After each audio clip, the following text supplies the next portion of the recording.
GSM operatörleriyle ilgili defalarca 3 operatöre de geçişlerim vardı ve bunları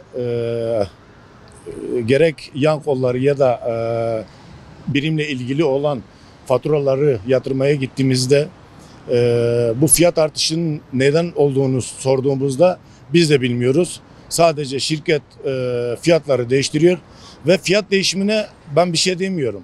Ama fiyatların çok fahiş değişimine karşıyım. 3-4 ay önce 130-140 lira ödediğim internetim 400 liralara 450 liralara kadar çıktı. Telefon hakeza 120-130 iken 300-350 bandında 500 TL'lere kadar çıkabiliyordu. Ve bunu sorduğumuzda hadi madem böyle fiyatları artırıyorsunuz da peki bir hafta sonra bakıyorsun X operatör diyor ki aynı şey 1000 dakika 1000 SMS atıyorum 10 GB internet 200 TL. Aynı internette aynı GB'ı ben kullanıyorum atıyorum 350 TL'ye. Şimdi bununla ilgili şöyle söyleyeyim pandemi süreci öncesi ve sonrası. 2 yıl önce 2 yıllık zam oranını konuşabilirim sizinle.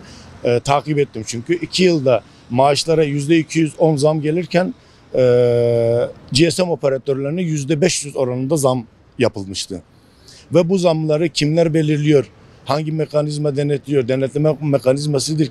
Hiç kimse bilmiyor. Ben en azından bir cevap alamadım. Ya yetkililerde şu talepte, şu ricada bulunuyorum. Bundan sonraki denetleme mekanizması kimdeyse, devletteyse devlet gerekeni yapmasını, şirket bazındaysa şirketlerin denetlemesini iyi bir şekilde ama kontrol etmesini ve vatandaşın arasına inmesi, vatandaştan da sormasını talep ediyorum. Bunun için caydırıcı cezaların gelmesi lazım ve mekanizmanın kontrol edilmesi lazım devlet tarafından. Pandemi döneminden sonra bayağı bir artış var. Maalesef günümüz şartlarında gereken müdahaleler olmadığı sürece daha çok artacak. Benim 2 ay önce de faturam 89 lirayken şu anda 400 liraya yakın bir fiyat artışı oldu. Yani örnek bir vatandaş olarak gerçekten şikayetçiyiz.